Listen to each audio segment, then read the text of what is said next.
ওসমানী খেলাফত সিরিজের দ্বিতীয় পর্বে আপনাকে স্বাগতম। প্রথম পর্বে আপনি দেখেছেন কিভাবে ঠিকানাহীন একটি যাযাবর গোষ্ঠীর সর্দার ওসমান গাজী বড় একটি সালতানাত প্রতিষ্ঠা করেছিলেন এবং সেই ওসমানী সালতানাতের প্রথম সুলতান হয়েছিলেন তারই ছেলে ওরহান গাজী।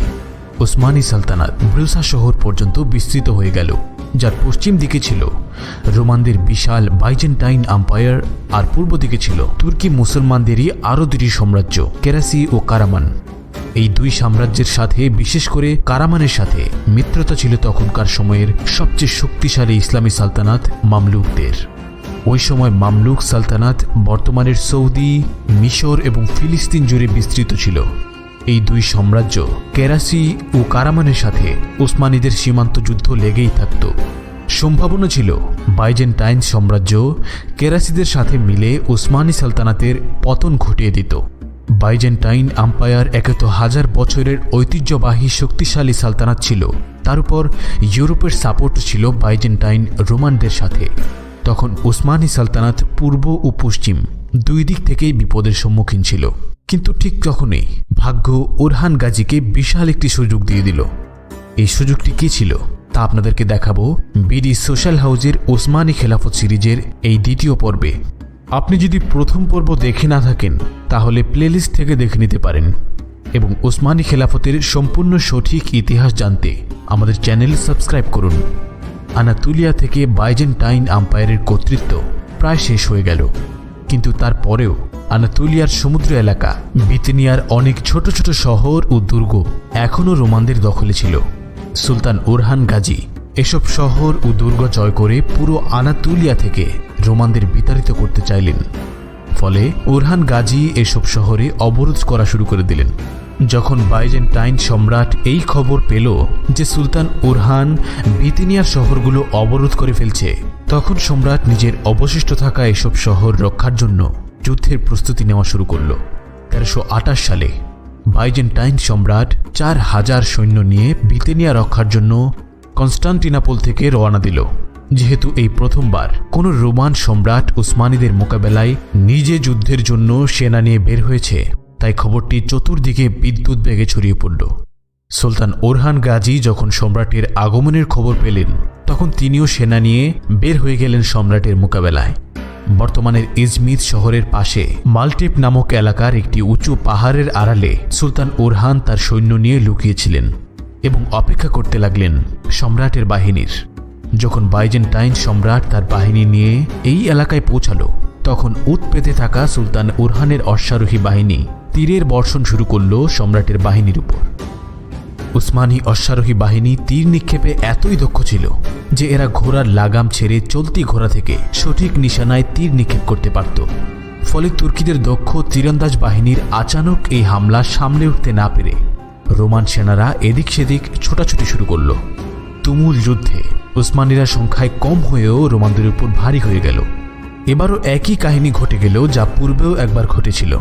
যুদ্ধের ময়দানে গুজব রটে গেল যে বাইজেন্টাইন সম্রাট নিহত হয়ে গেছে। ফলে রোমান সেনারা যুদ্ধের ময়দান ছেড়ে পালিয়ে যেতে লাগলো কনস্টান্টিনোপলের দিকে।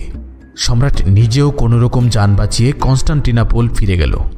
এই পরাজয়ের ফলে রোমানদের ভিতর ওসমানীদের ব্যাপারে ভয় ঢুকে গেল।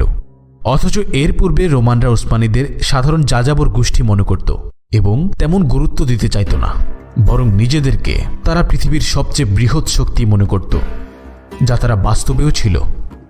1000 বছরের রোমান সাম্রাজ্যের ইতিহাস তার সাক্ষী। এই মহান সাম্রাজ্যের সম্রাট নিজে উপস্থিত থেকেও উসমানীদের হাতে পরাজয় বরণ করার ফলে বাইজেন্টাইন রোমানদের ভিতর এবার ভয় ঢুকে গেল। তারা এতই নিরাশ হয়ে গেল যে বিতিনিয়ার এলাকায় নিজেদের দুর্গের সাপ্লাই লাইনও বন্ধ করে দিল। উসমানীরা শহর অবরোধ করে ফেলল, কিন্তু কনস্টান্টিনোপল থেকে দুর্গের রোমান সৈন্যরা কোনো সাহায্য পেল না। ফলে এক এক করে বেশিরভাগ দুর্গ ও শহর উসমানীরা দখল করে নিল। এই পরাজয়ের ফলে যেমন রোমানরা ভেঙে পড়ল, তেমনি রোমান সেনাপতি ক্যান্টাকজিনস উসমানীদের শক্তি ও সাহস নিজ চোখে দেখেছিল। বুদ্ধিমান এই সেনাপতি উসমানীদের সাথে শত্রুতা শেষ করে বন্ধুত্ব গড়ার বাসনা করল, কারণ সে নিজে সম্রাট হতে চেয়েছিল। কিন্তু সে তো সম্রাটের ছেলেও ছিল না, ভাইও ছিল না, তাই তার সম্রাট হবার জন্য বিদ্রোহ করা ছাড়া কোনো উপায় ছিল না। বিদ্রোহ করতে হলে যেমন কনস্টান্টিনোপলের ভিতরে সেনাদের সমর্থন দরকার, তেমনি বাহিরের শক্তির সাথেও বন্ধুত্ব দরকার, যাতে বিদ্রোহ চলাকালীন সময়ে বাহিরের কোনো শক্তি তাকে আক্রমণ করে না বসে। ভিতরের সেনাদের সমর্থন তো তার প্রতি ছিলই, বাহিরের শক্তি হিসেবে সে উসমানীদের সাথে বন্ধুত্ব করতে চাইল। এজন্য কেন্টাকোজিনস গোপনে সুলতান ওরহান গাজীর সাথে যোগাযোগ শুরু করে দিল।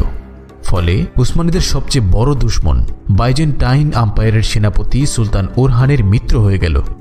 কেন্টাকোজিনস সুলতান ওরহান গাজীকে সাহায্যের আহ্বান জানালো। সাহায্যের বদলে বিভিন্ন অফারের সাথে সুলতান ওরহানের কাছে নিজের মেয়েকে বিয়ে দেওয়ারও ওয়াদা করল। সুলতান ওরহান এই অফার মেনে নিলেন এবং এই মিত্রতার ফলও কিছুদিনের মধ্যে প্রকাশ হওয়া শুরু করল। যখন 1341 সালে বাইজেন্টাইন সম্রাটের মৃত্যু হল, তখন তার 9 বছর বয়সী ছেলে জন 5কে সম্রাট বানানো হলো। কিন্তু সেই সময় কেন্টাকোজিনস বিদ্রোহ করে বসল এবং তাকে শরিক সম্রাট মানে যৌথ সম্রাট বানানোর দাবি জানালো। অর্থাৎ 9 বছর বয়সী জন 5-এর সাথে সাথে কেন্টাকোজিনসও সম্রাট হবে। বলাই বাহুল্য 9 বছরের বাচ্চা ছেলে এই বিদ্রোহ মোকাবেলা করতে পারবে না। কিন্তু মাদার কুইন মানে তার মা বুঝে গেল যে কেন্টাকোজিনস কোনো শক্তির ভিত্তিতে এই বিদ্রোহ করার সাহস পাচ্ছে। ফলে সম্রাটের মা তুর্কিদেরই আরেক সাম্রাজ্য কেরাসির সাথে মিত্রতা তৈরি করল। ফলে রোমান সাম্রাজ্যের ভিতরে গৃহযুদ্ধ লেগে গেল। যুদ্ধের এক পক্ষে ছিল রোমান সেনাপতি কেন্টাকোজিনস ও উসমানী সালতানাত, অন্য পক্ষে ছিল বাইজেন্টাইন সম্রাট সার্বিয়া, বুলগেরিয়া ও কেরাসি সাম্রাজ্য। 6 বছর ধরে চলা এই গৃহযুদ্ধে শেষ পর্যন্ত কেন্টাকোজিনসকে বাইজেন্টাইন আম্পায়ারের শরিক বা যৌথ সম্রাট হিসেবে মেনে নেওয়া হলো। অর্থাৎ কেন্টাকোজিনস যুদ্ধে বিজয়ী হল। কিন্তু এই গৃহযুদ্ধ বাইজেন্টাইন আম্পায়ারকে ভেঙে টুকরো করে দিল। সার্বিয়া স্বাধীন হয়ে গেল, বুলগেরিয়া বাইজেন্টাইনের অনেক এলাকা দখল করে নিল, আর বাইজেন্টাইন আম্পায়ার শুধুমাত্র কনস্টান্টিনোপল ও পশ্চিমের সমুদ্র তীরবর্তী এলাকাতে সীমাবদ্ধ হয়ে গেল। এই যুদ্ধের আরেকটি ফল হল উসমানীদের শক্তি বাইজেন্টাইনের ভিতর পর্যন্ত চলে গেল। মানে উসমানী সুলতান ওরহান গাজীর শ্বশুর কেন্টাকোজিনস এখন বাইজেন্টাইনের একজন সম্রাট।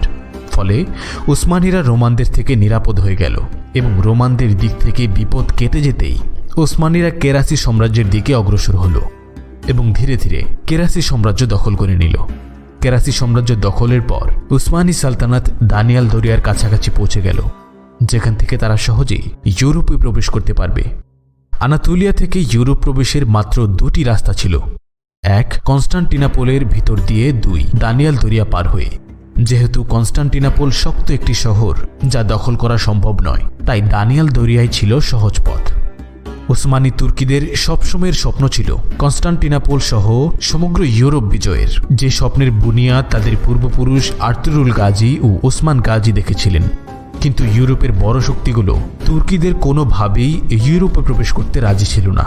তবে ভাগ্য সুলতান ওরহানকে পুনরায় একটি সুযোগ দিল। কেন্টাকোজিনস তার ছেলেকে নিজের স্থলাভিষিক্ত করতে চাইলে তার বিরুদ্ধেও বিদ্রোহ শুরু হয়ে গেল। কেন্টাকোজিনস পুনরায় সুলতান ওরহান গাজীর কাছে সাহায্য চাইল। কেন্টাকোজিনস তো সুলতান ওরহানের শ্বশুর ছিলই, তারপরেও সুলতান ওরহান তাকে সাহায্যের বিনিময়ে আরেকটি শর্ত রেখে দিলেন। শর্তটি ছিল দানিয়াল দরিয়ার অপর পাশে মানে ইউরোপের সীমান্ত এলাকা গালিপুলিতে উসমানী মিলিটারি বেস বসানোর সুযোগ দিতে হবে। যেহেতু কেন্টাকোজিনসের উসমানী সেনাদের সাহায্য দরকার এবং তাই ইউরোপেই দরকার, তাই সে এই শর্ত মেনে নিল। আর এইভাবে উসমানীরা বিনা বাধায় ইউরোপের ভিতর প্রবেশ করে ফেলল। সুলতান ওরহান তার ছেলে সুলেমানকে এক বড় সেনাবাহিনীর সাথে গালিপুরি পাঠিয়ে দিলেন। উসমানী সেনারা চলে আসায় কেন্টাকোজিনসের পজিশন শক্ত হল, কিন্তু সাথে সাথে তার পেরেশানিও বেড়ে গেল। কারণ উসমানী সেনারা গাজা করত, অর্থাৎ খ্রিস্টান এলাকাগুলো দখলের জন্য তারা জিহাদ করত, আর এই জিহাদকে তারা গাজা বলতো। যে কারণে উসমানী যোদ্ধাদের নামের শেষে গাজী টাইটেল যোগ করা হতো, যেমন আর্তুরুল গাজী, উসমান গাজী, ওরহান গাজী ইত্যাদি। তো সুলতান ওরহান গাজীর ছেলে সুলেমান গাজী শুধুমাত্র গালিপুলির মিলিটারি বেসে বসে থাকল না, বরং সে মিলিটারি বেস থেকে অগ্রসর হয়ে কনস্টান্টিনোপলের পশ্চিমে ইউরোপের থ্রেস শহরে কবজা করে ফেলল। এই কবজার ফলে রোমানদের ভিতর বিপদ সংকেত দেখা দিল, কারণ উসমানীরা তাদের পূর্ব দিকে তো ছিলই, এখন পশ্চিমেও জড়ো হওয়া শুরু করেছে। আর এই সব কিছুই বাইজেন্টাইন সম্রাট কেন্টাকোজিনসের জন্যই হচ্ছিল। ফলে রোমানরা তাদের সম্রাট কেন্টাকোজিনসকে ঘৃণা করতে শুরু করল আর তার বিরোধিতা শুরু করল। নিজের সম্মান রক্ষার জন্য কেন্টাকোজিনস সুলতান ওরহান গাজীকে সংবাদ পাঠালো যে উসমানীরা যেন ইউরোপের এলাকা দখল না করে, নিজেদের মিলিটারি বেসেই সীমাবদ্ধ থাকে অথবা ফিরে যায়। কিন্তু তাকে জবাব দেওয়া হলো, কাফেরদের যেই এলাকা মুসলমানদের দখলে চলে এসেছে তা কখনোই ফেরত দেওয়া হবে না। ফলে ইউরোপের এই এলাকা স্থায়ীভাবে উসমানী সালতানাতের অধীন হয়ে গেল, যা আজও তুর্কির অংশ হিসেবে বিদ্যমান। তো যেহেতু কেন্টাকোজিনসের কারণেই উসমানীরা বাইজেন্টাইন আম্পায়ারের একের পর এক এলাকা দখল করে নিচ্ছে, তাই কনস্টান্টিনোপলে তার ক্ষমতা হরণ করে নেওয়া হলো। তার জায়গায় নতুন সম্রাট এলো, যে সুলতান ওরহান গাজীর মিত্র নয় বরং শত্রু হিসেবেই আত্মপ্রকাশ করল। এভাবে পুনরায় রোমানদের সাথে উসমানীদের শত্রুতা শুরু হয়ে গেল। একদিকে কেন্টাকোজিনসের ক্ষমতা চলে গেল, অন্যদিকে 1362 সালে সুলতান ওরহান গাজীরও ইন্তেকাল হয়ে গেল। কিন্তু সুলতান ওরহান গাজী তার জীবদ্দশায় বাবার রেখে যাওয়া সাম্রাজ্যকে একটি বড় সালতানাতের রূপ দিতে সক্ষম হয়েছিলেন, যার সীমানা আনাতোলিয়া থেকে শুরু করে ইউরোপ পর্যন্ত বিস্তৃত হয়ে গেল। কিন্তু এখন প্রশ্ন এসে দাঁড়ালো, পরবর্তী সুলতান কে হবে? সুলতান ওরহান গাজীর 3 ছেলে ছিল, সুলেমান গাজী, মুরাদ গাজী এবং খলিল গাজী। এই 3 ছেলের যে কোনো একজনই হতে হবে সুলতান, অথবা সালতানাতকে ভেঙে 3টি টুকরো করে দিতে হবে। ভাগ্যক্রমে 3 ছেলের মধ্যে একজন সুলেমান গাজী, যে তার বাবার হুকুমে ইউরোপে প্রবেশ করে সেখানেও সালতানাত বৃদ্ধি করেছিল, সে হঠাৎ করেই মারা গেল। এখন সালতানাতের দাবিদার রইল 2 জন, মুরাদ গাজী এবং খলিল গাজী। মুরাদ গাজী খলিল গাজীকে হত্যা করে দিল। এখন সুলতান গাজী প্রথম মুরাদ হয়ে গেলেন উসমানী সালতানাতের নতুন সুলতান। সুলতান প্রথম মুরাদ ক্ষমতায় বসতেই তুর্কিদের জিহাদ বা গাজাকে এগিয়ে নিয়ে চললেন। তিনি সেনাবাহিনীতে নতুন সেক্টর তৈরি করলেন, যে সেক্টরটি ছিল গোলামদের বাহিনী। এই গোলাম বাহিনী কারা ছিল? তারা ইতিহাসে কিভাবে এত সুনাম অর্জন করল? কিভাবে মাত্র 800 সেনা 50,000-এর বিশাল সেনাবাহিনীকে পরাজিত করল? তা আপনাকে দেখানো হবে ওসমানী খেলাফত সিরিজের পরবর্তী এপিসোডে। পরবর্তী এপিসোড দেখতে আমাদের channel BD social house subscribe করুন। এই পর্বটি আপনার কাছে কেমন লাগলো তা আমাদের কমেন্ট বক্সে জানান।